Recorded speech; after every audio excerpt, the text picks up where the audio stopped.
Hello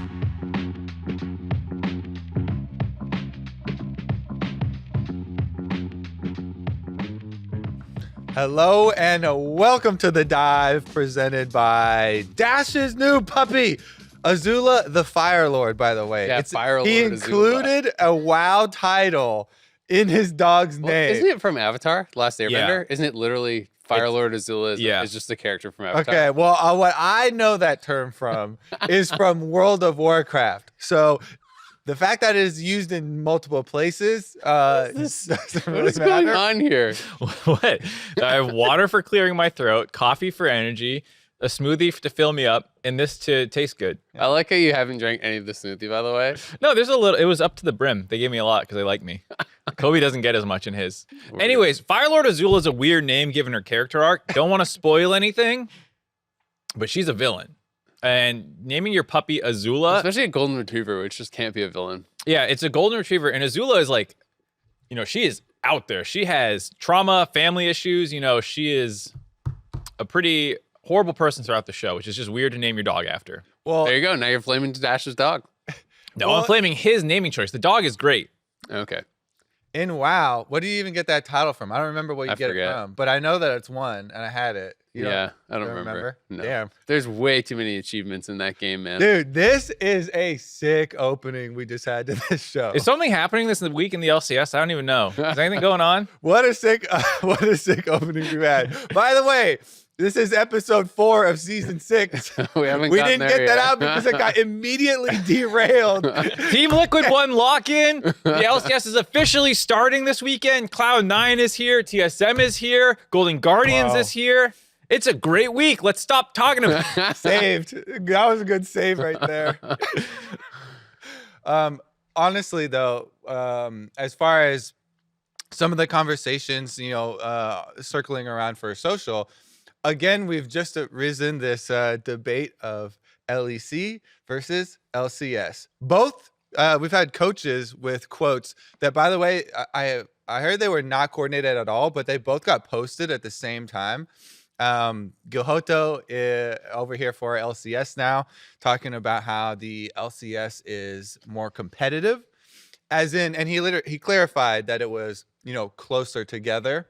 Yep. And then Mac was talking about LEC still better than LCS, but he also said, or in the quote was referencing just Worlds play. So that made me think that his was not, updated to anything seen from lock-in or anything like that, which is even in itself is still interesting because Worlds was extremely similar performances. The LCS had a better record at Worlds. You can talk about if Fnatic boomed or not, what it would have looked like if they didn't. Even if they got 3-3, though, it would have tied our record. And if there was different quarterfinal matchups, people were saying, well, if Matt didn't play Dom 1, they might have done better. And that kind of thing, right? Then I would for sure say, if we're going to go down that trail for arguments and stuff, I would say Team Liquid for sure. If they had gotten choice for a tiebreaker game, they for sure would, have gotten out. And I feel like we would have gotten 2 teams out, and then it'd be a very LCS #1, baby. Well, we don't got many things to hang our hat on. So when we do better than the LEC in the numbers, I'm not going to entertain horseshoes and hand grenades. All right, we have the better record. We're #1. And they #1. Let's better go. than LEC officially until they take it back in 3 months at MSI. Slow your roll there. We got some good teams. Back to these coach interviews, though. It's not really surprise. Coach from LEC thinks LEC is better. Coach from LCS talking about LCS. So and the Guilhoto thing, to be fair, like you said, he clarified that it was like kind of He's not clipped saying out the of top context. is better than the top. He's saying that it's very more competitively, right? Yeah. And I actually agree. I mean, when we were doing power rankings for this episode, I found it really hard. I found it really, really hard. I was confident of a couple teams at the top, and then I started getting down to like 5th, and I was like, And then I started getting down to really, like, I would say 7th through 10th, and I have almost zero confidence in my order of 7th through 10th. I think that could be completely flipped. Yeah. And it does speak to the competitiveness of the league. And a lot of these teams, I was looking at some of these teams, and I'm like, they have a pretty good team. like they should be pretty high in the ratings. And then I looking at all the other teams, like, well, they're not better than these guys, and they're not better than these guys, and you're just like, is this the 9th place team? They're good. Like, you know, it's really, really hard. Yeah. I feel like it's going to be a disaster in that regard where like everyone's going to be mad at these lists no matter what. Of course. Yeah. As they should be. Yeah. But sometimes there's like the one that's like, oh, this is the clear standout. Like the roster just didn't come together. It's like, you know, it's like 5 rookies. Like Golden Guardians last year was like 4 or 5 rookies and like 2 of them from collegiate. You know, it was easy to be like 10th where it was just not the case this time around. No, not at all. All right. We got an Anchor FM question here. Thank you for sending this one. And this one comes from Preston. Hey guys, so with the 3-0 loss to EG, do you think that LS's coaching style is infringe on the pro scene, that he's going to try to bring more solo queue champions into the league and try to change the league's meta? Or do you think that this is all just a big flop and nothing really is going to happen and C9 is just going to end up finishing last for this split? Well, Drop on first, the show. See you later. First thing is LS is not even here yet. Yeah. So this was like the C9 NA coaching. Basically, you know, Max Waldo and the guys that are here in NA right now. So we haven't even gotten the look to say that it's a flop yet. And we haven't even gotten the roster. So I think we can make basically no judgment. Slow your roll is what we're saying. Slow your roll, Preston. Hold your horses there. It's not the C9 starting lineup. Not even LS coaching the team. I will say, you know, like obviously there's I'm sure some influence he has on the team, but you know, you have to give it some time. And he was even kind of critical of some of the choices that they had made in draft. So clearly he doesn't agree. Doesn't agree with everything. Well, he was critical of Fudge as well. I was about to say, I thought that one was weird. If I'm going to be honest, I think tweeting and kind of like criticizing your players in that way feels a little bit out of pocket. And that's like a personal preference thing, I guess, and what you're comfortable with and the relationship between you and your players. Maybe they don't care.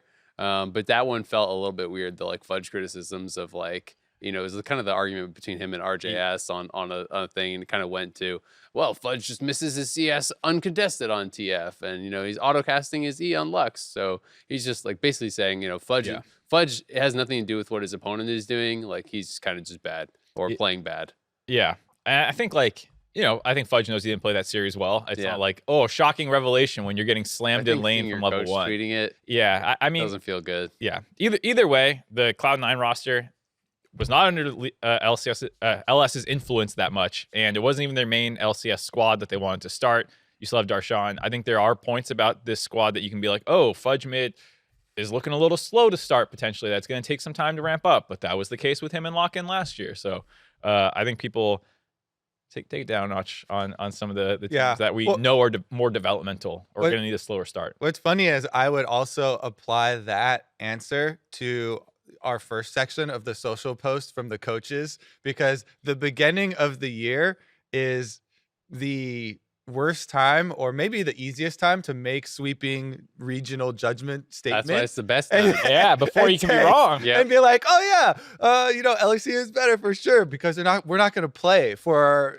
you know, 6 months almost. That's why people do it now, because if they're wrong later, you just say, well, things changed. And on top of that, especially true for the LCS teams for lock-in tournament, where like half the teams with completely different rosters or fielding academy rosters, and just so like there is the minimum amount of data with massive changes to all the rosters of all the teams, and there's going to be an extreme long time before we get the cross-region play, so not a lot of weight to those. Yeah, the final thing we have to say about that call is that we apologize for the audio quality to our listeners who are just on podcasts or something, if they're on Spotify, wherever. That was the best audio quality of the Anchor questions, apparently. So want to give a little bit of advice for people. Try and be, you know, a little clearer. I don't know what microphone. Record it on your phone. Yeah, phones are going to be better than webcam microphones. I don't know what people are doing when they're recording these, but definitely, you know, if you want to get on air, try and, you know, we do appreciate people sending in. We appreciate the attempts, but if that was the best sounding one, you know, we definitely could use a little bit, you know. You can record your Anchor.fm questions at Mark's house. So shoot him a DM, and you can go over to his house anytime A recorded question there. We're bringing back the Diablo meme. Don't you have phones? works for the diamond. Don't you guys have phones? Don't you guys have phones? All right, on to the power rankings here. LCS lock-in, we got to see, obviously, a lot of these teams kind of have a bit of a test drive. Some of the teams weren't running full rosters. Some of the teams were doing subs, and some of the teams were a bit of a mishmash. So there is a lot of question marks still, but we did learn some things. And I think one of those was definitely that TL is looking a lot better than I think people were expecting out of the gate. I will say that. We're also doing this to be like end of split kind of rankings after things even out. This is not a power ranking of week 1 where we think they will be, but by the end of the split, after they've played their, was it 18 games this time through? Yep. So after they play 18 games, where we think it'll kind of how it'll shake out. Yeah, I mean, I'll say for mine was heavily influenced by lock-in. Heavily influenced by recency bias. It is only 2 moves different from Mark's, which don't copy my homework, dude. I submitted mine first for what it's worth. Mine was in the document first. Let's start with number 1 though, because we all have number 1 team the same. Team Liquid, as you pointed out. People had some reservations, especially because of the green card situation for Core JJ, having to swap around Bjergsen come back, the roster. Roll swap. Bjergsen's coming out of retirement. Bwipo is going back to top lane. There are just so many things that cause people coming in to hedge their bets a little bit, you know, give them some boundaries, because you look at the roster and you're like, okay, these are all really good League of Legends players. Yeah. Is everyone going to get back to peak performance? And lock-in, not only did Bwipo for sure answer all Bwipo's those retiring questions, other people. yeah, resounding success. This man was actually literally 1v9 in some of these games. Yeah. And massively hard carrying them. I was just gonna say, I think it's especially important because that was one of the few criticisms of the team was like, what's their play style gonna be? Do they have someone who's gonna dominate the game in the early game? And it's like, yep, Bwipo will.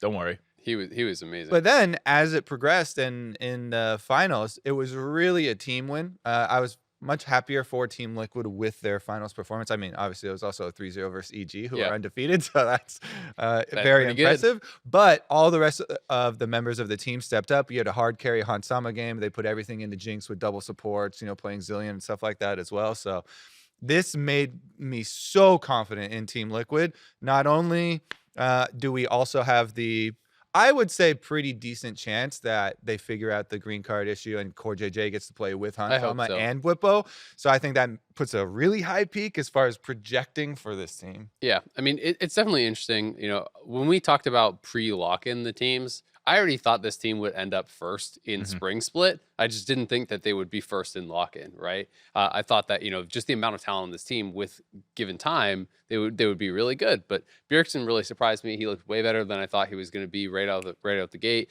Bwipo was just next level. I think he was probably lock-in MVP, maybe, you know, like at the very least in consideration. He's my MVP, yeah, that's so for sure. He was incredible, and I think that really does make you realize, oh god, they are going to be good. And even without Core, Ayla was really good, I think, overall. I do think that he showed more holes, like especially off of Thresh. He looked, I think, worse than he did on it. And you know, maybe there's some concerns there, champion pool wise or whatever. But there's so many champions in other roles that are tanking bans right now that it doesn't even feel like you can really target supports. So I don't think there's like a lot of value you can get in that way. And as a duo, they looked really good. Hansama was as advertised. Like he was amazing in team fighting, really, really good.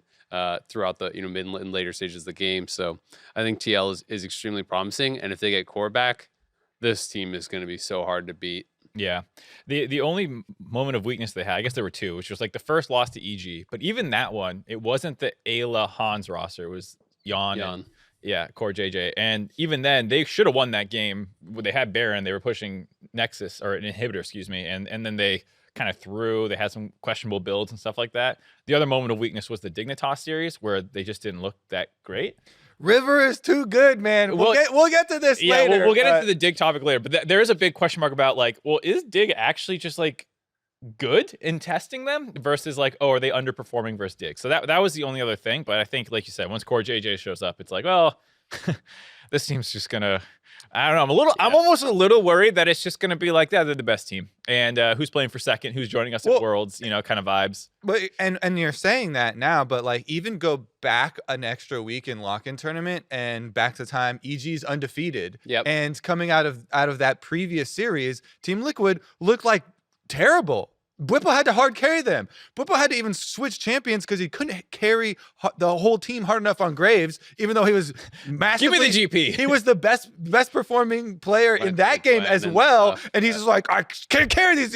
Give me Gwen. Then I can actually 1v9. And then he does. And you're just like, whoa, man, relax. But like, if you go back just a week in time, all these statements will be completely different. So there is some recency bias here. And I still want to point out that these are still very small sample sizes. And we are projecting on some of these things. But the fact that the finals followed that series so quickly and shored up a lot of those. And that we're predicting for end of spring, where I think this team is just going to get better and better. Prediction gun. No, I was pulling out the prediction gun again. Oh, okay. I'm pointing it at myself. I didn't know what he was doing. Lower the gun, Mark. TL win spring and summer. Prediction right now. You say it's a small sample size. I say I don't care. I'm uncomfortable with guns. Even so, are you saying that like even without Core JJ, you think they would win both? Are you asking that? I'm assuming if Core JJ comes back at some point before like literally spring finals. I don't think they'll win both. I think they'll win both.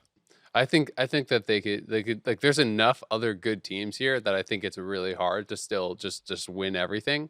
But I mean, their peak should be higher than every other team potentially, right? That is really scary. But I don't know if they're going to get Core because green card issues are hard. And I think without Core, I think that you definitely this is my prediction does have the asterisk, like I said, of Core coming back sometime before playoffs in spring. I'm gonna say no way. I think you're making it sound way more like a lopsided league than it is. They almost lost to Dignitas. I think evil geniuses are, despite getting 3-0'd like that, and again, this is lock-in where all these teams have just gotten together and are building all these synergies. EG was really competitive in those games. I think EG is insanely promising here. I think they have tons of room to grow as a team and have a very high skill cap as well. So we can get into team number 2. Yeah, unanimous team number 2, EG. Yeah, wow. Look at us. Guys, you're so smart. Top 2. We predict the teams that made the finals. I mean, so to be fair, like we said, they were undefeated heading into the finals. And I think they underperformed in the finals. I think, there's a world where that TL roster is just better than EG currently. But I also don't think it should have been a 3-0 stomp based off what we had seen so far. I didn't like the drafts. I actually really didn't like the drafts. Giving up Lulu all 3 games, and then the way that they played. I mean, I think that their thought process was that they were going to win sides and be able to split push and do all this stuff, and the Varus would become kind of useful in that way, like playing this like 3-man poke, whatever. But like the way that the games all turned out was, well, you kind of just have this Varus that's an on-hit Varus that like can't really have access to any targets, doesn't really have any true like protection to actually hit, and every late game 5v5 was just Hansama not being touched, free firing, buffed up by a Lulu, killing your whole team. Yeah, I would say I think in this one, I was most disappointed in drafts plus bottom lane, and then on top side of the map, Bwipo is playing so well that you're not getting an advantage there, and so it made it very difficult for them, obviously by getting 3-0'd, to gain any sort of footholds in this series. One thing I will say is I actually felt like the top lane difference was more off of decisions than actual skill level. Because like Impact solo killed him on the Gwen game and then was grouping. And then because he's grouping, he's falling so far behind in farm and levels that like then he can't actually contest inside. So to me, it was like it didn't seem like they just got skill gapped, which is why I didn't necessarily feel that way. So this is interesting just from terminology, because for me, skill in League of Legends is a lot of it is wrapped up in decision making. That's fair, but I just mean people like I felt like after, and I'm not trying to put this in your mouth, but like when a lot of comments I was reading online was just like Impact can't stand up to Bwipo, like he got and I actually thought that at least in lane, I thought he beat him 2 out of 3 of the games. I thought that like he was actually playing better in lane 2 out of 3 of the games, and he grouped for the team, and the team thing didn't work out. I felt like, to me, that's an easier thing to fix. Like, hey, you need to play greedier for yourself. If we're playing this like side lane comp, we need to have the Gwen be a threat inside, and you should just maximize your own farm instead of grouping, right? Yeah, I think Bwipo and Impact to me went back and forth. Both of them were gapping people in the best of fives throughout most of the tournament. They bumped up against each other, and there were moments where each played better than the opponent. I feel like to the draft point, they had counterpick in every single lane, and they got outscaled with this TF pick. You know, the Sylas is able to follow you around the map, so it kind of negates your early game advantage. You have the Lulu counterpick in the bot lane, and both times Bwipo counterpicked the Gwen into winning matchups that usually scale decently as well. So, like, what is your advantage? The Varus scales worse than the Felios. You know, the Sylas is a better team fighter than TF. He can also split push in 1-3-1 and teleport if he's next to you. You know, like their draft actually gave them almost no advantages across the map. The only way was Gwen outscales in 1v1, and Gwen is huge pressure. So, that's why I think Impact just needed to play only for himself. Exactly. And to that point, I actually think Inspired didn't have a good series either. He had 1 assist through the first 2 games in pre-15 minutes, and there were times in game 1 where he went top. Impact forced Bwipo's flash. Inspire could have flash followed with W on his Viego, and he just shot it out from range, and Bwipo sidestepped it. And it's like, why are you not flashing to secure a kill for your 1 win condition? It just felt like EG just had a really off series. I know Inspired's better than this.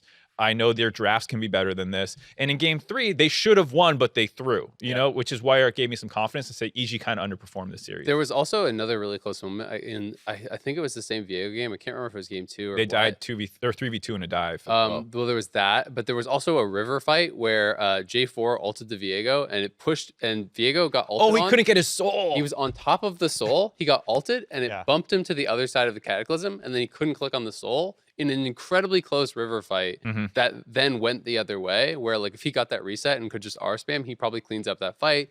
I think that was the game that I think they had early dragons. Correct me if I'm wrong, but like anyway, it felt like it was a pivotal fight, and it was a small difference. So yes, they got 3-0'd, but I did feel that there's like, this was not one of those ones that I walk away from and I'm like, well, you're never beating that team, right? It was like, hey, you should have done this different. Or if you wanted to group and play for the 5v5, well, you needed to draft for 5v5, because they definitely were not able to 5v5 whatsoever, I felt, with the comps that they had built. Yeah, as well as the fact that like a lot of their bans were going towards bot lane anyways. Game 1 and game 2, they spent 3 bot lane bans and end up in worse lanes every time. So I think that was just a draft problem, and they can learn from that, because for the rest of the tournament, to get on the optimistic side for this team, they looked incredible. They were smurfing on the entire league until that series, basically. Yeah, I mean, specifically for me too, while I was kind of focusing on the bottom lane, wasn't also just on the Varus focus that they had, but they kept picking melee supports for Vulcan into and leaving up all these enchanters, and Ayla just kept going Lulu and buffing up Hans, and then they would have these multipliers for their dragon fights and their team fighting, and they were not able to effectively use the advantage that you get when you go for the engaged melee supports. And that should be, the earlier and more impactful roams of the support. They went Braum and trying Tom to get Kent. around. It's not even engaged. It's not even really engaged supports. Tom Kench definitely has impactful roams. Your W is huge playmaking. Yeah, but not when you're pushing. And the other one is Thresh. So like, that seems really weird. The one game, they for sure. The Thresh Braum is Braum in the first game. Yes. Well, it was Braum TK, and it was because J4 dive with GP ult. They have to take Tom Kench because you have an immobile carry. That's what I'm saying. That's what I'm saying. Yeah, that's what I'm saying. It kind of pigeonholed Vulcan, who up until this point was getting a lot of votes for player of the tournament. He would have got MVP if they won this tournament, probly. Or he had very little impact in this series. And this is my point, that they're putting him on these sorts of champions, and then they're not able to, effectively. Yeah, I would have liked to see him playing more aggressive stuff. And yeah, I mean, the Tom Kench I thought made sense as a pick because it's, to answer the J4. But to be honest, it just ended up being irrelevant because there kept being multi-man J4 ults and stuff where like you can only eat one out and it didn't even have an effect when you eat them out because it's an on-hit Varus who can't really do anything anyway. Yeah, you can save your Varus from GP ult, but like, who cares? Yeah, exactly. So I think TL played it out really, really well. Vulcan, I don't think like when I was trying to think about it and I was watching him as an individual, I didn't think he was necessarily playing bad, but he didn't. It's fair to say he didn't have an impact or very little impact. And when you're comparing him to himself in the previous week, that's where you're like, whoa, very, very different. I think that's the point, because Inspired was looking like potentially the best jungler in the LCS. He was leading the league in kills and assists at 15. Like he was having huge impact in the early game. Vulcan was all over the map. Like this is a team that should be contesting for number 2. This series was a bit of a flop, but before that, they had the fastest game time, the highest kills. They were running over people. They were drafting a ton of different strategies. Like, everyone looked good. Positive takeaways for EG. Grandpa Impact still has it. I don't care about the final series. Inspired definitely, I think, is going to work with this team. When we were doing our episodes on the announcement of the rosters, that was one of my big questions. How is Inspired and JoJo mid-jungle synergy going to work out? You know, if they're going to require too much attention, are they going to be able to disperse resources, run to the rest of the team? I am fully on the JoJo hype train. Yep. For sure. I think Inspired is going to work with this team extremely well. They all seem to have a really good mentality. It reminded me of original Cloud9 from the old days. They were having fun. The beginning of this tournament where they're winning, they're crushing, and they're having fun, making jokes, memeing, fully embracing the live evil memes.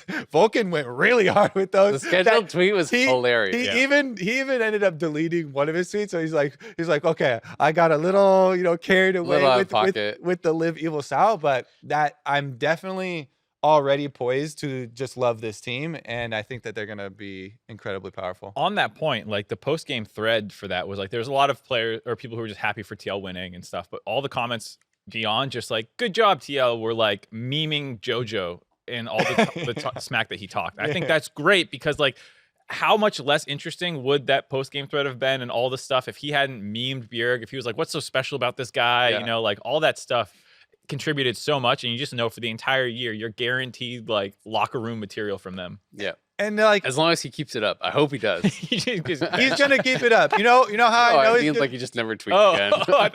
You know how I know he's gonna keep it up though? Every single trade he wins, boop, he's throwing up. He's throwing up the players. He's taunting after every single one. We get the emotes. I'm definitely sure that it's gonna continue. They're gonna be really exciting. And this is another team where, like, because they changed a lot of pieces, they changed three pieces on the team, and have really young players. There's still like a lot of room for growth for JoJo. I think he was very impressive throughout the entire tournament, and I'm really excited to see how good he's going to be like by the end of the year. Yeah, we can go into some specifics, because it's it's nice to make the brushing statements, but there's some specific things that I really enjoyed when watching him.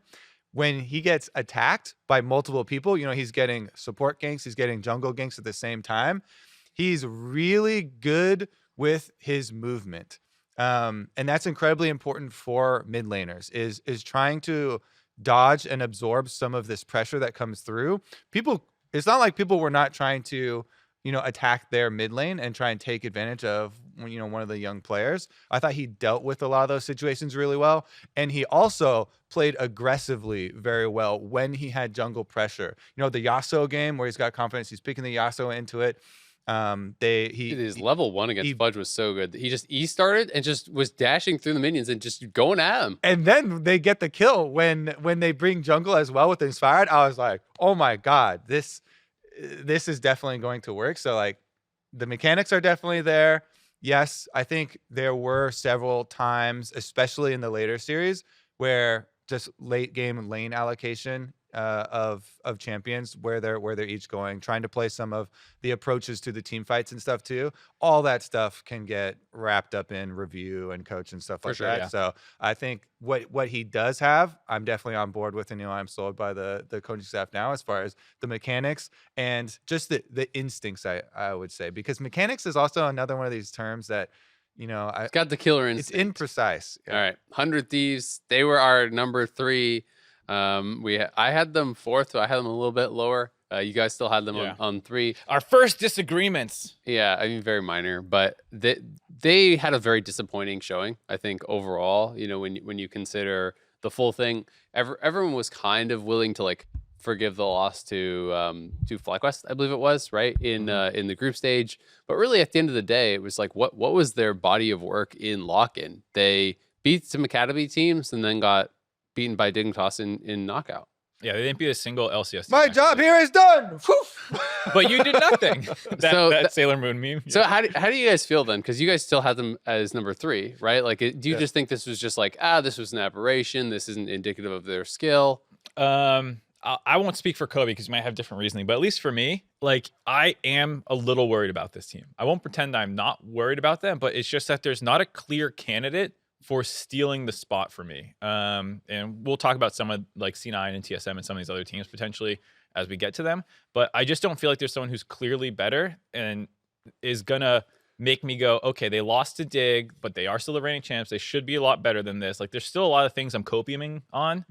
And if there was a stronger third candidate, you know, like, I think I'd probably bump them. But I just don't have enough confidence after what I saw out of Fudge early in so far. Like, you know, he's going to take some time to develop. They haven't brought over their players. What about Fudge and Lock-in last year? Yeah, maybe. But at the same time, that's my reasoning for right now. TSM as well, a lot of players coming over. Dig, are they really going to be top 3? You know, like you start, I just can't think of who I'd replace them with. So my reasoning is that I think this was a severe underperformance, specifically Abadaga. I definitely know he can play much better than he played in this tournament. He did not have a big impact in Most actually, games, yeah, most if any of their games, and I still have full confidence in their bottom lane.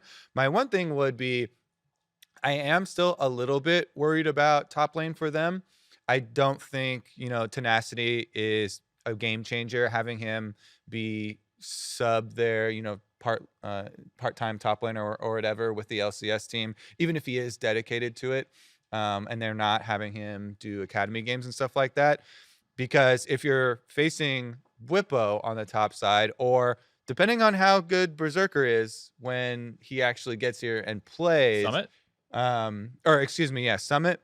When Summit and Berserker get here for Cloud9, you know what that team ends up looking like. That is the one where I might have switched C9 up into 100 Thieves side, but because we haven't seen, it's speculative. We haven't totally seen them over here yet. I do think that Summit is going to be very strong. So I think Summit. I still think Summit is going to be probably the best top laner in the league. Bwipo made me doubt that a little bit because Bwipo was so damn good. But definitely coming into this year, pre-lock-in, I felt very confident in that belief that Summit was just going to be the best top laner in the league. Bwipo has made me doubt it. I'm not going to lie. But I think Summit is an incredibly strong player. We talked about him a little bit, you know, in our off-season stuff. But this is a guy, if you never watched him, that like he was really, really, really good in the LCK. He is not coming in at the tail end of his career. He is coming in, you know, at or near the peak of his career. And I do think that this is such a solid player. Just like mechanically, he should probably have the best laning phase in the league. Well, on Sandbox, I feel like he was the best player. So I'm curious also to see how the Cloud9 roster as a whole shakes out. So I feel like there are a lot of unknowns. You know, with the C9 Korea coming over to join C9 NA and see how they mix We're up. basically moved on to C9 here. So let me wrap on 100, or unless there's something else you guys want to say. I was just going to respond to the 100 stuff a little bit, but you can go. Oh, yeah. I mean, I was going to wrap. So if you have points, go. I mean, for me, it was like my biggest disappointment with 100 Thieves was less like, oh, Abadaga, you had some bad games, because like I think, okay, he showed enough good games that I'm not really going to hold too much against him. My real disappointment was I just felt like they didn't look like they knew how to play like mid game almost. Yeah. Like they just played poorly as a team. And it was really weird to watch them playing against brand new teams as a team that are defending champions and who have played together a lot, and be like, you look like the new team. You look like you don't know how to play together. You know, they were one of the only teams that was getting Caitlyn a bunch, and they would get these advantages in lane and take the tower and stuff, and like, or get a bunch of plates. And it's just like, what do we do now? And it just seemed kind of weird because the meta felt like it was built for them almost, right? Where you can play more enchanters, you can play these lane bullies, you can't get TP'd on, you can play through bot lane and not really get punished in the same way. So I've just got to say, I was really disappointed with how they actually like moved and played together as a team. And that's why I felt like I was willing to take a risk on putting C9 one above them, because I was pretty disappointed in how 100 Thieves looked overall. Yeah, well, what I was going to say about 100 Thieves was I think we're all in the same boat that we were disappointed with lock-in, and it's not like a write it off, this was just a fluke thing. I think we all feel that way. And that's why it's weird to put them third for some of us, or fourth even, and all we have to say is like negative things because we haven't seen anything positive in a while. Because I thought that they were going to dominate lock-in. Well, right. So putting them third or fourth after that to me is like, oh wow, you got worse. Yeah, for sure. Because we were all talking about former champs coming back in, yada yada yada, no changes. So that's why if anyone's listening to this and be like, wow, they're just really negative on the third, fourth place team, it's just like, well, this is what's happened in lock-in, and we're not gonna like put them in eighth because that would be a clear overreaction. Ridiculous. Yeah. But like, I don't know, we just don't have anything good to say because they didn't show much so far. But I still have a lot of confidence in the players. Yeah. I mean, they showed us what they can do last year. I do think they're going to look better than how they looked in lock-in, but it gave me some concerns. And the league as a whole, I think, has gotten a lot stronger, which is why they get bumped down a couple spots. But to move on to Cloud9, yes, there are a lot of questions about some of the new pieces. There's questions about the Fudge lane swap. I think Fudge in their last series that they lost, that was the first time I was like, oh wow, okay, yeah, there's some champion problems, like champion pool problems here, right? When he was pushed off of Corki Victor, through like they were banning Corki and they took Victor away, and like C9 didn't want to like first pick it, and they were saying like, here, take TF, and like TF, his TF he looked really uncomfortable. His Lux didn't look good. So that to me is something that I would expect from someone who's a new role swap. You look at what is going to be the most popular meta mid laners, and that's probably what he really put a lot of time in. I would expect that's what most people will do. So you grind out Corki Victor, you kind of have that. But when he was pushed to some of these different things, he looked really uncomfortable. I mean, he was a complete non-factor in the Lux game. His TF didn't look very good. The lane went real bad, really, really fast. So there are some questions there, but I am putting a lot of faith in his ability to grow as a player because of how much growth he showed last year. From lock-in to the end of the year, it was like two different people. And I still have a lot of faith that he's going to be able to grow quickly in a new role.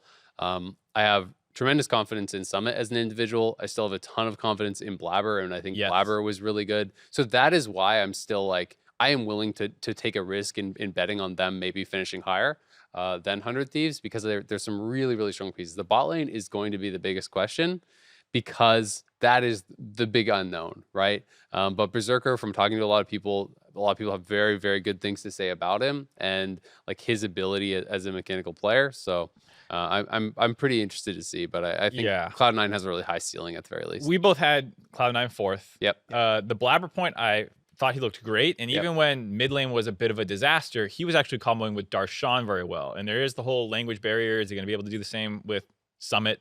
But at least it shows that like you can snowball topside probably with this team if Summit's playing well and they're able to communicate.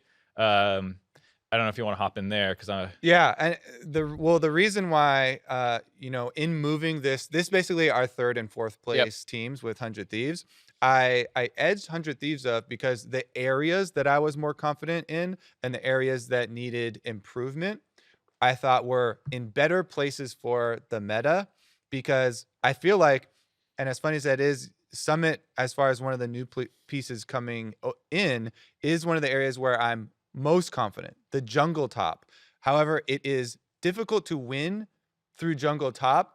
I walked that a little Mr. Bwipo though. Exactly. I walked that a little bit back with the Team Liquid games, but you have to even then look at those and how much he had to do in those games. And even the Graves one where he was turbo blasting, they did not win. Yep. So it honestly, with as big of a difference as it was, still kind of proves that point. And with a lot of this, circling top lane, commentary right now with Jana Sports and all that type of stuff. Solo queue. Oh yeah. Whereas for the bottom side of 100 Thieves, where I feel like it is most reliable, and their mid lane, which is also very reliable, like it's much easier to win games when you can rely on that side of the map. Yeah. For 100 Thieves, that's why I bumped them up. Whereas for Cloud9, those are my biggest questions. I also have really big faith in Fudge as an individual because of the growth that he's shown, but it is very difficult to make a swap like that into mid lane and have immediate success when there's a lot of people floating around that have already, it feels like, snapped back to a pretty high level. And then the bottom lane, I'm a little bit worried for Winsome. So Berserker, I have more confidence in. Yes, I was gonna say, like, I believe Berserker is gonna be good, but I cannot ignore the bot lane situation because Azael was a problem in that series, and it kind of got talked about because, well, he might get swapped out anyways, and Fudge is the mid laner, and we're gonna talk about him, but like he had a lot of problems, and Winsome was an amateur level because there's 3 tiers. He was Yeah. the 3rd tier of Korean pro play. Like when I was watching I didn't watch a ton of games, but from what I saw, I was like, he's going to need some time to develop, and he might get thrust in there right now on a team that hasn't scrimmed together too much directly onto stage. Like that raises a lot of concerns for me. And one of the reasons I put them 4th, because even if they do end up able to beat 100 Thieves in playoffs, I feel like they're going to drop a lot of games early in the split of just like general figuring it out problems. And that's why another reason I put them under 100 Thieves was, this is end of regular season kind of rankings. I expect they'll drop a fair amount of regular season games. Yeah, definitely fair. All right, number 5, our kind of conglomerate number 5 was TSM.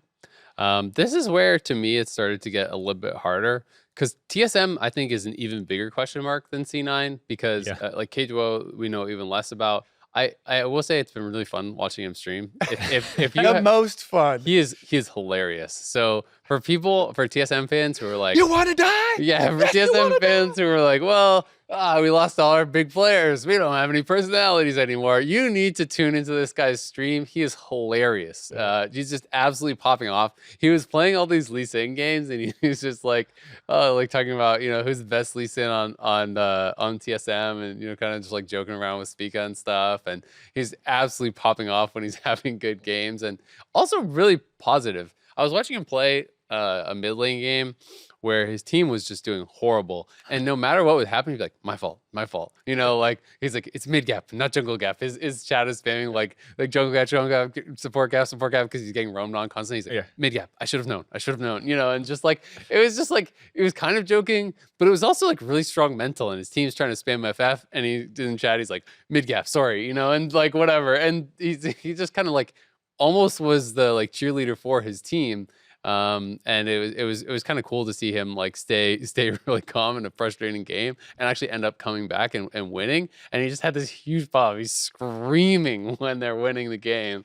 So he's really, really fun to watch. Yeah, I'm for sure a fan already, and I feel like that is the easiest way to have a good mental is to just fully embrace the humor of it. Yeah, and it also shows his confidence, because it's funny to say when you're obviously performing well and be like, oh no, it's mid gap. Yeah. But and you have the confidence, you're like, you can say that because everybody knows it's not your fault, right? Yeah. That next level, I really think they're gonna get some good content out of him, plus some good games. So the play is also there. Have confidence, and as it should be, because we kind of touched on this little subject in several other episodes, but this is also important because there's a money line in the LCS. Top 5 spending a bit more, bottom 5 or a lot more, bottom 5 not spending as much. So like the breakpoint of ranking between 5 and 6 also has heavy weighting beyond that.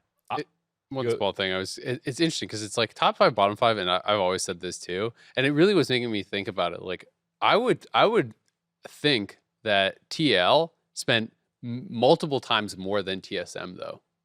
Yeah, even though you're lumping so them even though they're in still the top 5, and TSM did spend, and I'm sure that they had to spend on Spica and some people like that, it's still like even within that, it's like different echelons, but TSM is expected to get a top 5 finish based on spending. There sure. there is a gradient, but there is a cliff also in the middle. Yeah. So that's why. Yeah. There's no, it makes sense. It was just like it just kind of hit me there. I was like, yeah, how much would they have spent versus TL who's got to be almost $1 million per player. Yeah.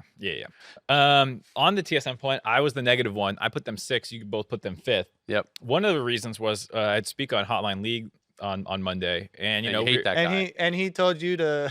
Well, I we were picking his brain. We're like, how are scrims going? How do you feel? You guys no one's seen you in a while. Like, what should fan expectations be?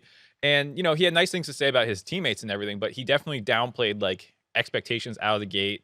Like we're gonna be a little slow. Scrims have been a little rough. I assume they were playing top teams in those scrims. Not like they were scrimming. I don't know, FlyQuest and losing. Who knows who they were scrimming, but like it sounds like from the conversation that like give them time kind of vibe. And even then I'm a little concerned about the entire cohesion of the lineup and things like that. Like I have concerns beyond that. And so the thing was with Diggs' insane overperformance in lock-in, I was like, is TSM actually going to be better than Dig with a compressed regular season? You know, you only have 6 weeks. You know, Spica's not coming out with a ton of confidence right now. I had concerns already. You know, like I actually put Dig 5th for the reason that like I just watched them play like some pretty impressive games. Yeah. You know, like I don't have an easy time writing off what Dig did in lock-in. Yeah. It is rough because you don't have data to go off of for the TSM lineup. Yeah. And so you're going off of what you do have of Dig, which was quite good. Yeah. And the like anecdotal, you know, maybe setting expectations low on purpose. I feel like most players, lots of players, especially right now, will say give our team more time and try and set lower expectations.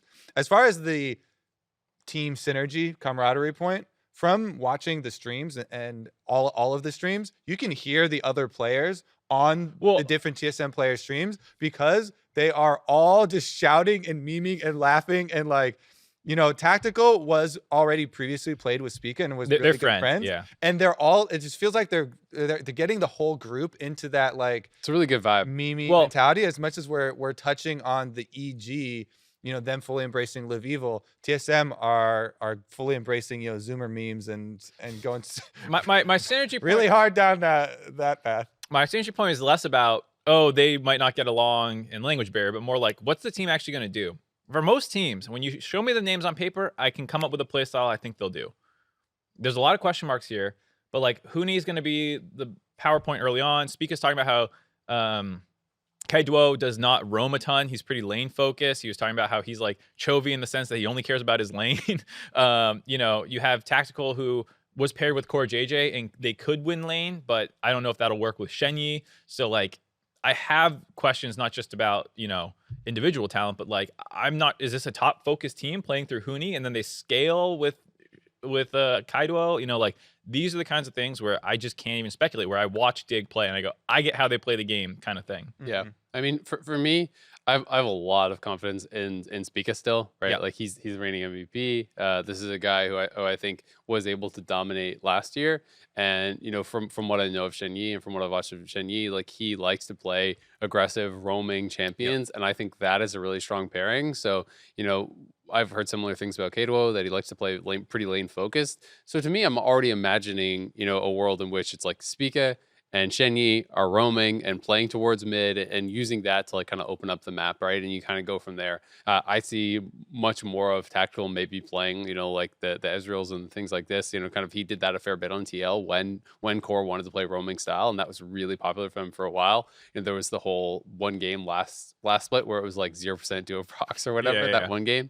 So he's pretty adept with that style. I do think Tactical also had an off split or off year last year. And even talking to some pros and players, a lot of people think that Tactical is really good, right? And that like he is really good in solo queue. And you watch this guy play, and I think he is really talented when he's streaming. So I still have quite a bit of faith in some of the individual pieces. I think Huni was coming off of quite a good year as well. Keiaduo is the like biggest question mark for me. Because if you have a lane focused guy who loses lane every game, then like, okay, all of a sudden it doesn't really look that good. But if you have a lane focused guy who's actually, you know, competing against the mid lane pool, which the mid lane pool right now in LCS looks pretty soft.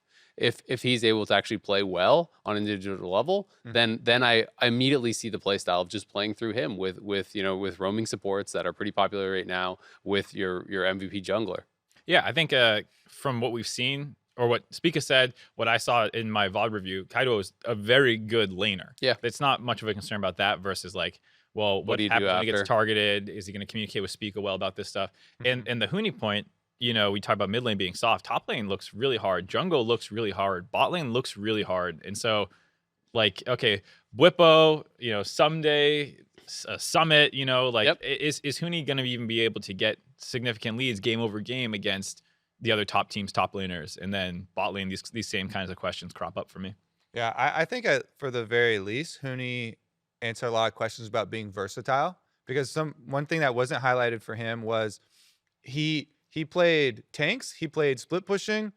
A lot of the split pushing was criticized for the team, I think, as team as a whole. Yeah. But he also would play a lot of using any sort of lane priority that he got to invade jungle and roam to mid lane. And so that could work out really well with the mid laner that plays 4 lane. Personally, whenever I, hear that style or evaluate a solo laner as a laner that plays for lane, to me, that is a negative.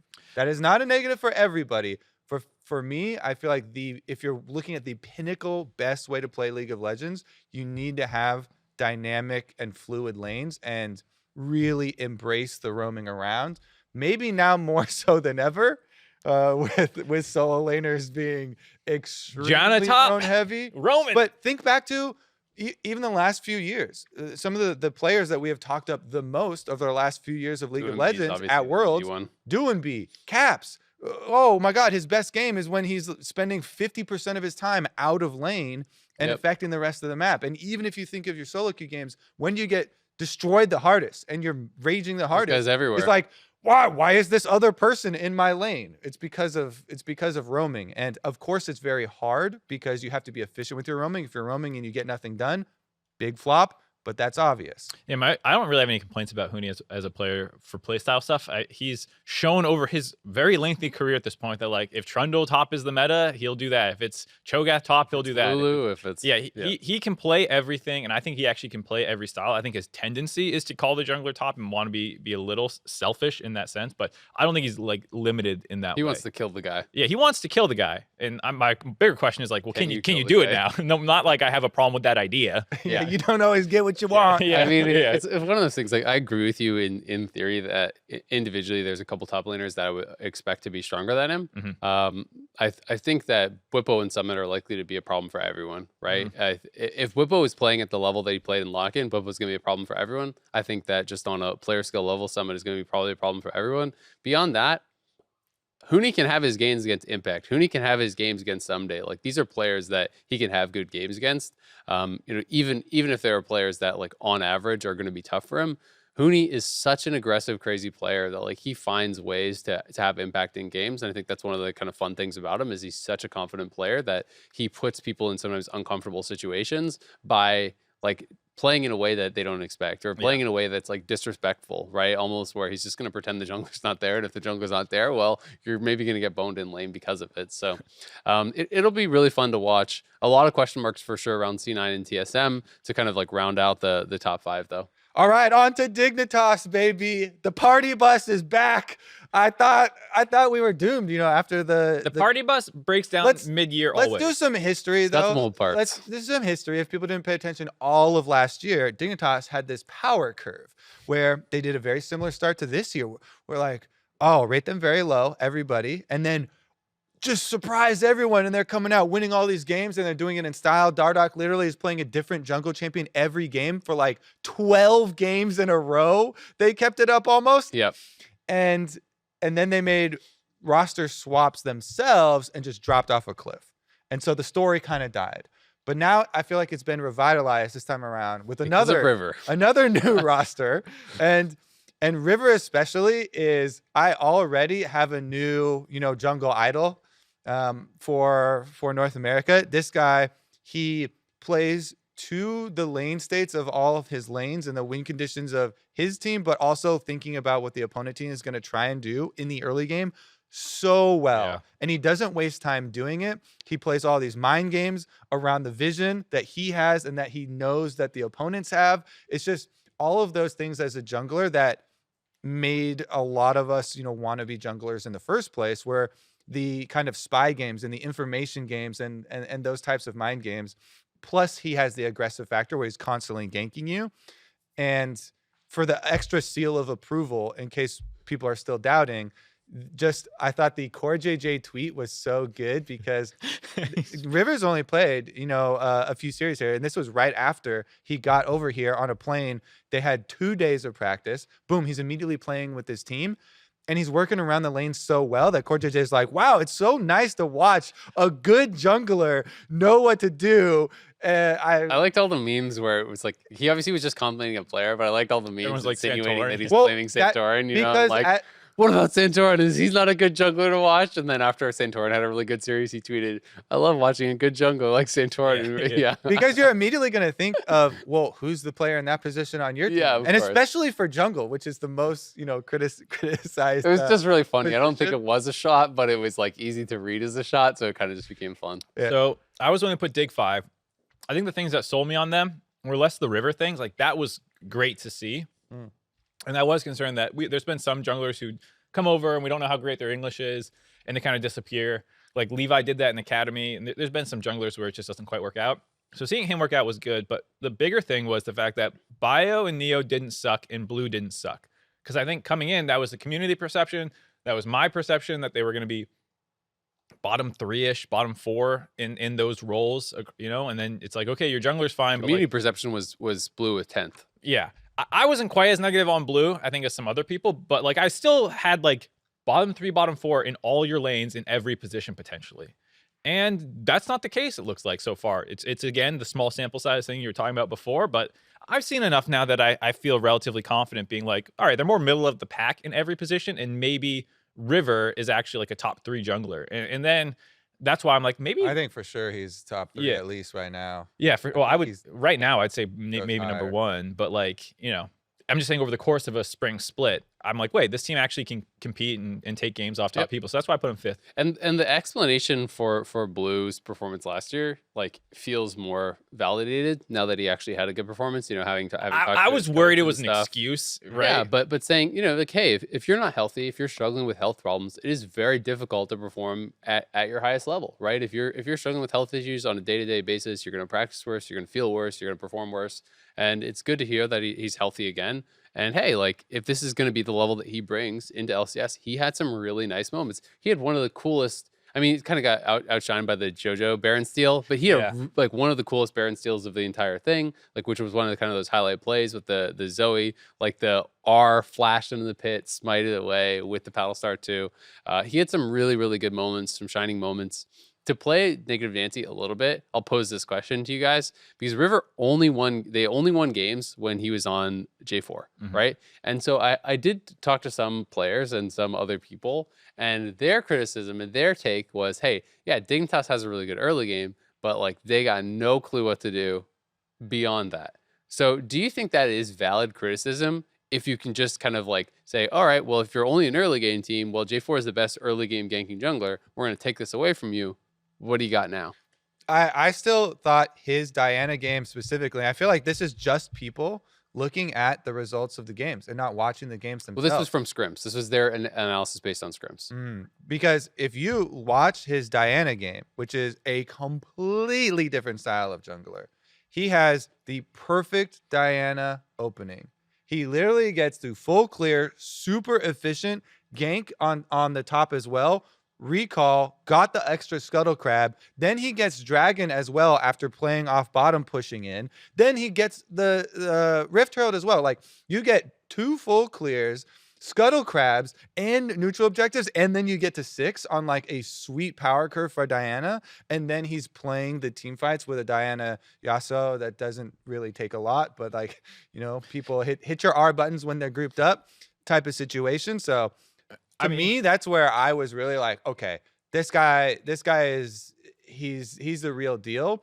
I think that he's more flexible than people, you know, will give credit for. I can understand as a, you know, slight at Dig as a whole that they rely on River on an early game champion. I can buy that. But like watch MSI last year, like these people who are scrimming, like, did you not see him smurfing on Rumble? Do you think that's the same champion as J4 to people who are saying this? Like we've watched him help carry the PCS before, you know, on things that are not just J4. So I think that criticism is really short-sighted if they're scrimming him and thinking this. Well, I would say it was just that he's only like an early game guy. So yeah, well, it wasn't just the J4. The J4 was then I would say the same thing where I'm like, you can watch his games internationally against better teams than you probably are and see him doing well, you know. And so like, I'm not saying Dig is like gonna go internationally, but just they might rely on him. They might need him to have a good early game to win games. But that's not a knock on him so much as like, well, Fake God got gapped in that series that they did lose. Like they're going to have some issues in laning phases and they're going to lose some games, I think. Yeah. I will say that my explanation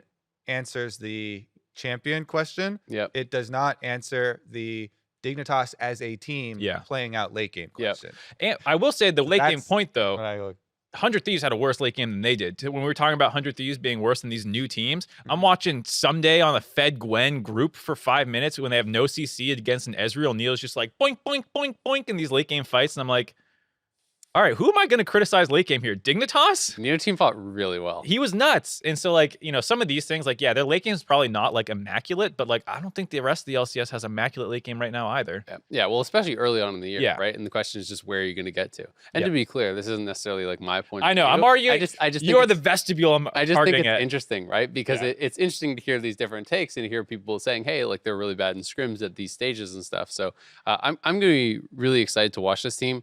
To me, after lock-in, I was very excited to watch Dignitas. I thought they played really well overall. Yes, their final series wasn't that close, but you know the big win over 100 Thieves was really, really unexpected, and I think that they've got a lot to be proud of. And they're the team that I think all of us are looking at as, hey, you could maybe break into the top 5, Yeah. right? Well, Mark broke them in already. Yeah. Mark's one of the early adopters. Here's the thing. So he's either really like recency bias. Or You know, like results- in investing, where like if you have a lot of income, you can take riskier investments potentially.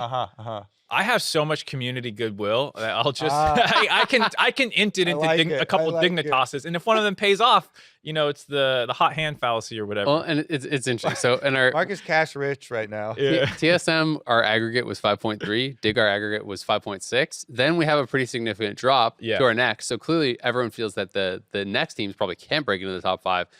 CLG was our 7th team.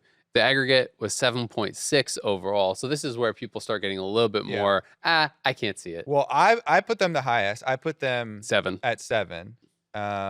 Oh, you got them at 9. Nope. No, 8. that's Golden Guardians. Oh, I'm okay, at 8. okay. and we Mark have has them at at 8. You Oh, have them okay. at, So at it's just 7. again, it's just one placement. Yeah. Yeah. And this bottom 5, and especially I think Dignitas, we could probably all agree was going to be in the top 6, right? And really, I think the bottom 4 for sure. I struggled with how Yeah. to actually justify my rankings because I can see some big cons to every team. I can see pros to every team. I Well- think these are solid squads. Also, we didn't even see the Golden Guardians Yeah. Yeah. lineup. So, in looking at this, I'm like, wow, how that's a purely based off nameplates. Yeah. And Guilhoto, in that interview we referenced earlier, one of the things he stressed about why the LCS was more competitive was the bottom teams. And he said that there's like no outright clear 10th place team. And so like this is a sentiment that feels And shared. I'm so happy about this, by the way. Yeah. I mean, so like I have zero confidence. We talked about this, about the bottom half having any indication. For me, CLG,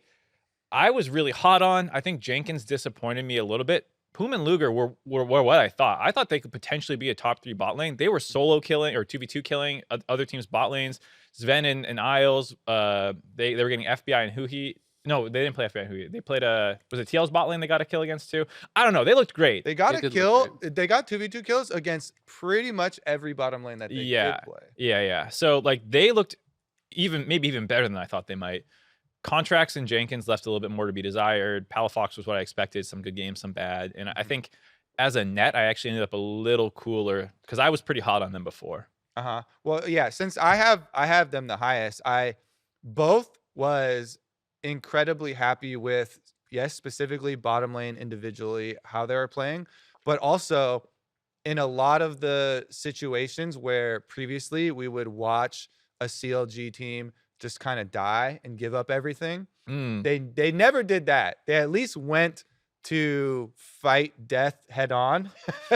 They technically had the fastest game time. Yeah. Now a lot of these. A lot of that is from fighting when you're behind, though, Yes, which gives exactly. you a chance to win instead of just waiting in your base Yeah. for 40 Yeah. minutes when you're guaranteed. It's not a criticism, Yeah. but Some of these, there were a very good amount of these that were like, okay, even if you say your risk tolerance is way up, that is still that's still a 3v4. that is not a good choice, right? So there was a lot of maybe over indexing that way, but I do have a lot of faith, projecting into the future for this team, because I think to your point about Jenkins, he's probably the reason why a decent amount of people also, pull back a little bit from CLG and would have them a little bit lower rated.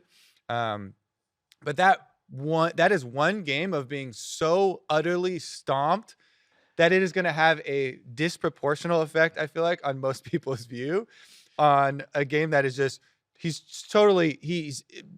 6 feet deep, just in the grave for sure. Like he's got tier and call and 6 deaths. So it was the whole series for me, to be honest. But but seeing the previous LCS examples when he subbed in for Alfari still carried over for me. So I still have faith in him and them as a team to be able to have this style that seems to me very clear, and something that you have latched onto before of how is this team going to play.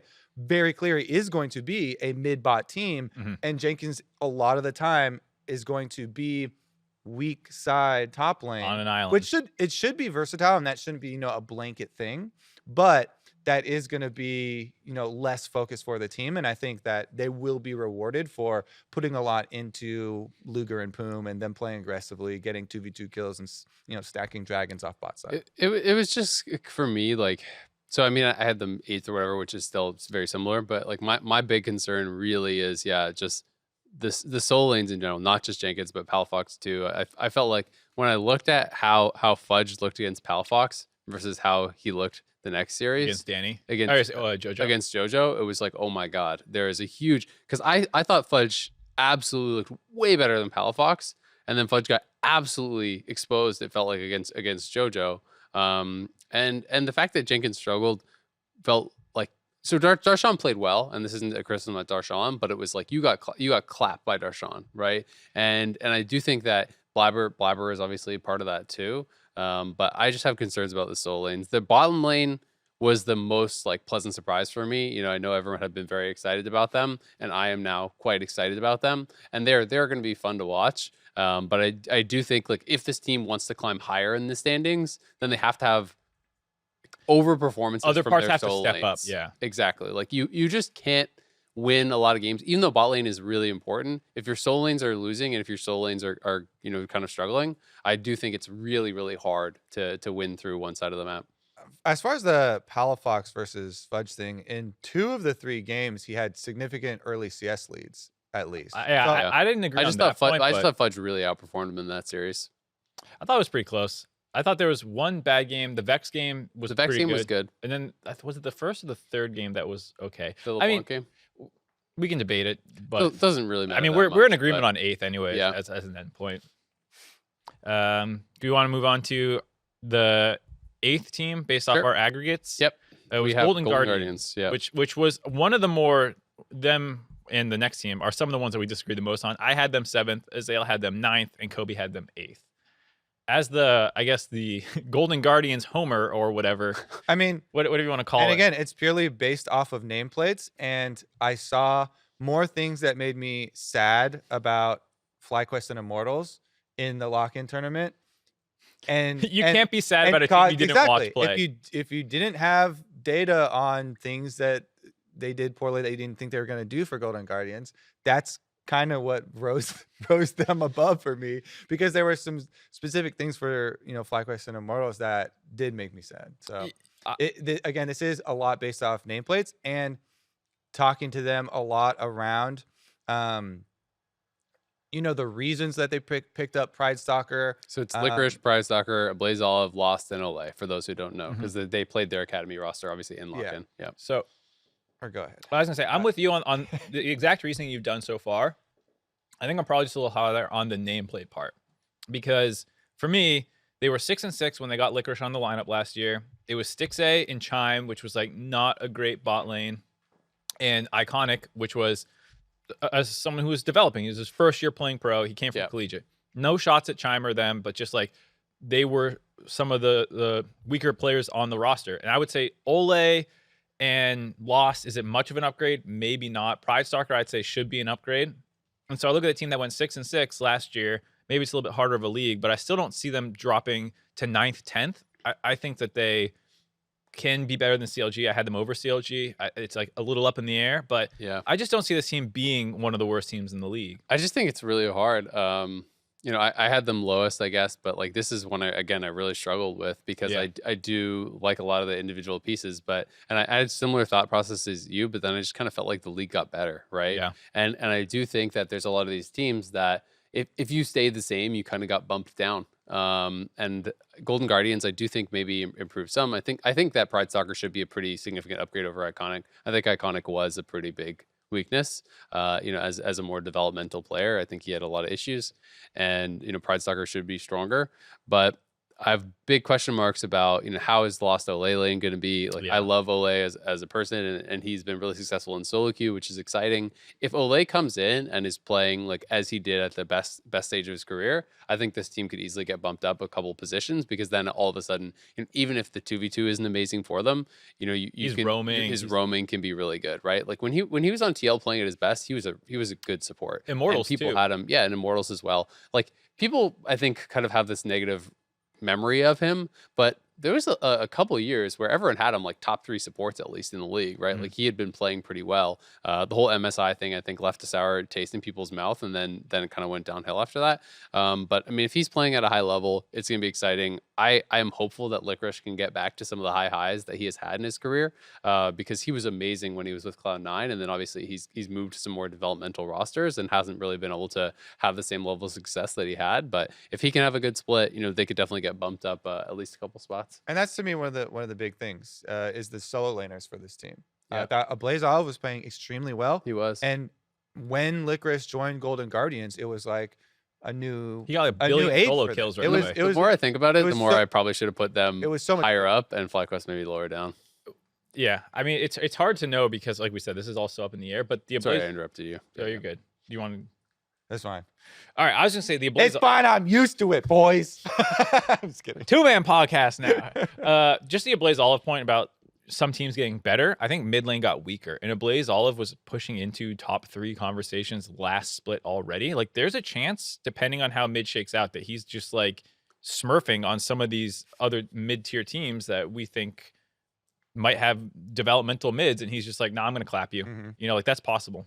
Yeah, it definitely is. But also, I think Blue and Tukoi were better than people were giving them Mhm. credit for and stuff. So I think some of the lower end again is higher than people thought. So it's really hard. I think Golden Guardians high end could be a pretty darn exciting team. But I just think there's a lot of tough teams at the lower end of the standings, and it's going to come down to like who is actually performing the best on the split, right? It's what team can get the best strategy, what team can really mesh the best together. Because I think skill wise, any team that we have here at near the bottom could be 6th. I would not be shocked if you told me Immortals got 6th or FlyQuest got 6th or any of these teams really. Yeah. Yeah.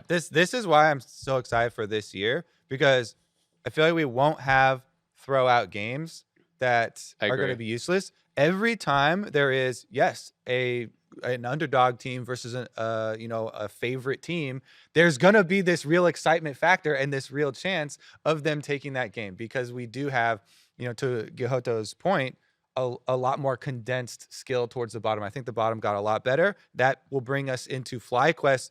Azael, the champion of FlyQuest. Yeah. Both me and Mark had them down 10. He had them up at 7. This is the biggest difference in the entire ranking for the dive. Champion of FlyQuest. Go get him, baby. So again, like as we were talking more about Golden Guardians, I was like, well, maybe I shouldn't have had them as high as I did. I would say I think Josedeodo, I think, played worse than I expect from him in lock-in. So that was one of the reasons that like I expect Josedeodo to be playing at a higher level than he showed. I think that he's actually been pretty solid over the last couple of years. Johnson and Afromu is a duo that I still have quite a bit of confidence in. I thought Afro was quite good He was amazing. throughout lock-in. I thought he was really impressive. And it's one of those things where like Afro basically never historically finishes at the bottom. And this is something that like is kind of funny, and you're like, well, who cares? It's one of those things. He refuses to lose. But he has like 1 10th place split on 100 Thieves when they blew up. But Yeah. yeah, that's But it. besides that, he's like never near the bottom. And this is something where I give him a lot of credit as a leader of a team and someone who's actually going to be a shot caller and someone who can give direction to teams to pick up a lot of wins. I thought individually he looked very good. Johnson, when he's worked with him in the past, I think they've been pretty strong. I was pretty excited about their win over 100 Thieves, not just because they beat 100 Thieves, but because I thought they actually looked good doing it. I think that maybe loses some luster because 100 Thieves obviously bombed out after that. But Kumo had a really nice Gwen game in that one. And Tukoi, I think I am more positive on than others, just because I keep hearing positive things about him from more like scrim side and some internal side, that he also just seems like a really nice, positive guy. So overall, like, again, I think all of these things can be close, but I do think that based on what I've been hearing, if Tukoi and Jose work out in the way I think that they can, and the bot lane remains playing as well as I think that they can, that this could be like an upper bottom half team, right? And that's why I had them 7th. I was actually kind of surprised that both of you guys put them 10th.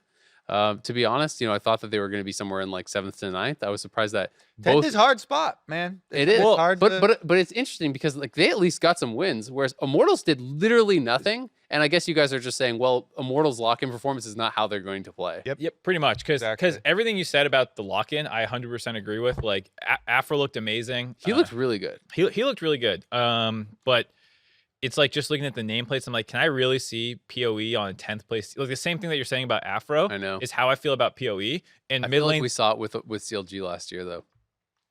Nameplates for CLG were like pretty not PoE, but I'm just saying nameplates for CLG had people saying, "Hey, this is a pretty good team. They should be pretty good out the gates."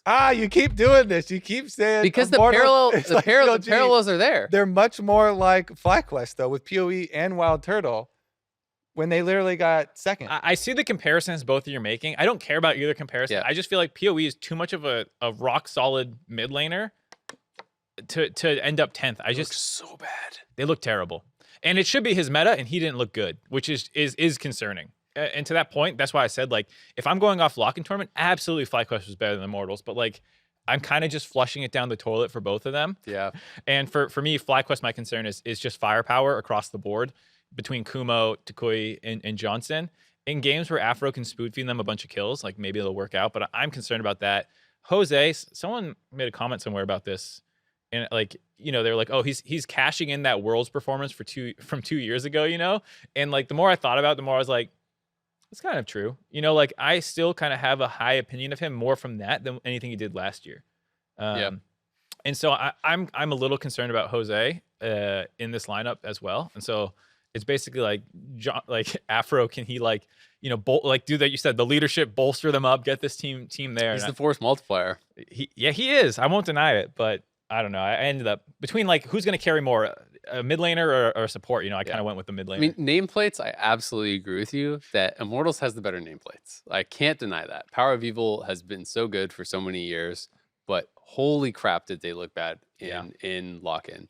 And that may not be indicative at all of how they end up playing for the rest, but they were like my hard 10th. They looked way worse than the academy teams in lock-in, right?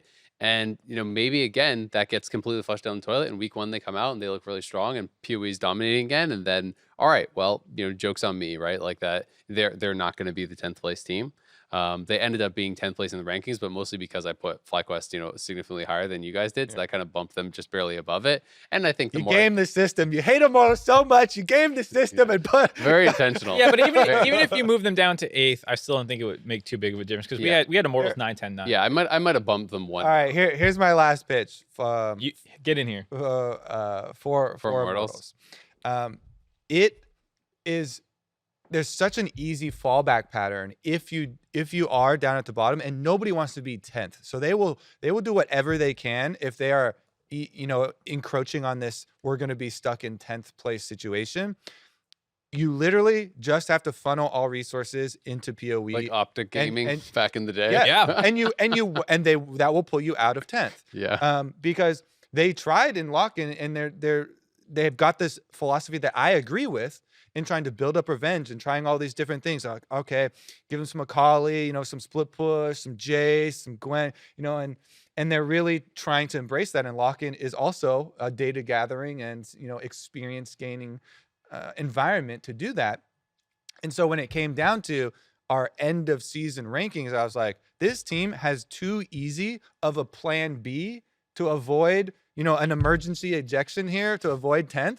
To be able to actually end up there. So I think that they can divert into that. Yeah, I just was so negative on them after lock-in. And I do feel bad about it, but God, they sucked in lock-in. Individually, they looked bad. As a team, it looked like they had no idea what they wanted to do. It was just really weird. Because even PoE even individually looked really poor. Yeah. The whole team, all 5, looked bad individually. And as a cohesive unit, there was no cohesive unit. So like this was a really, really rough showing. I mean, their average goal difference at 15 was over negative 2,500. like they got pounded every game, And it was a team only of veterans too. exactly, and it was only 4 games, so it's really small sample size. We didn't even get to see them in elimination bracket because they got knocked out before that. But it was just I was expecting much more out the gate from a team of veterans with an easy strategy.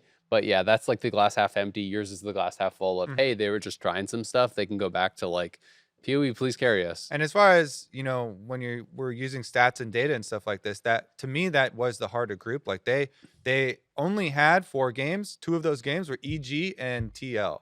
Yep. Those are literally the teams from finals. So, and one of the worst teams that they played was Dig, who overperformed a lot of people's expectations. And so I thought that was massively, a difficult group, and it's going to lead to, when you have a small sample size, some bigger crushing number highlights. Yeah, and then all right, play him against TSM or C9, or does it get much better? I don't know. I'm concerned too. Yeah, but we'll see. Again, it's going to be a really exciting year. I'm super excited, and actually, got to see the Immortals guys, outside when I was waiting for my COVID test. Spirit's good. Did you tell them what you told us? No. Hey, you guys are dog doo-doo. You're 10th No, place. not. Dog water. But I did say you guys had a rough walk-in, huh? And You couldn't let him go. and they were like, yeah, we had a rough walk-in, but scrims are going well. I was like, cool. Okay. I hope you guys do well, and I hope all the teams do well. But it's just not I really hope that possible. everybody can win. And I like players fun. on every team. It's always hard, man. Yeah. When you've been around for a long time, you're like, I don't want you to be 10th. I don't want you to be 10th either. Come on, guys. It is one of the things that's nice about players being remote is like when they're in studio and like I'm on the AD or you're on a cast and you roast them and then you walk down the hallway like goodbye. Like there's some awkward moments where you're both waiting on your smoothies or something. And Well, that's your job. You gotta give. I know it is what it is. I don't pull punches, but sometimes it's just like no, I feel you. bad. Especially like it's always awkward at the caster desk because the players when they get up and they take off their headsets, They can cleaning hear up their gear, and you're like, Internal God damn, that game was terrible. There's and you can see them. They hear you, Yeah. and but it's gonna be a really exciting year. I'm really hyped for it. I do think that Immortals could be 6th, wouldn't be surprised. Same. And this is going to be one of the most competitive splits I think we've had in a couple years because I do think there's an argument for Immortals to be 10th, and PoE is really good. And there are some really strong pieces. Turtle had a great year last year, right? So Xerxes is a really strong player, right? So I think if a team that has an argument for being last, it means that the bottom of the league has gotten much stronger. And a lot of these teams have some really exciting players and some really exciting pieces that I can't wait to see how it all turns out. Yes, sir. Saturday. Not far away to figure it You out. get to see the real TSM lineup this Saturday. First game. Starting versus Evil Geniuses. Just take your mind back to when EG was undefeated, and then, oh my God, look at this matchup is crazy. It's still crazy, man. That's a tough first game for your squad to roll up into. Yep. Yeah. C9, TSM, GG, all going to get to debut their true starting lineup. So that's going to be really exciting. And that'll wrap it up for us for now. Remember, if you're watching us on YouTube, hit that subscribe button so you don't miss an episode of The Dive when we return. You can also check us out on Spotify, Apple Podcasts, Anchor.fm. Remember to submit your questions. Good audio quality. If you want to get on the show, use your phone, not your webcam mic. We love hearing from you guys on Twitter, YouTube, Anchor, everything. Keep sending us those questions. We'll see you on Saturday, TSM versus EG, 1:30 p.m. PST. See you there. Bye-bye.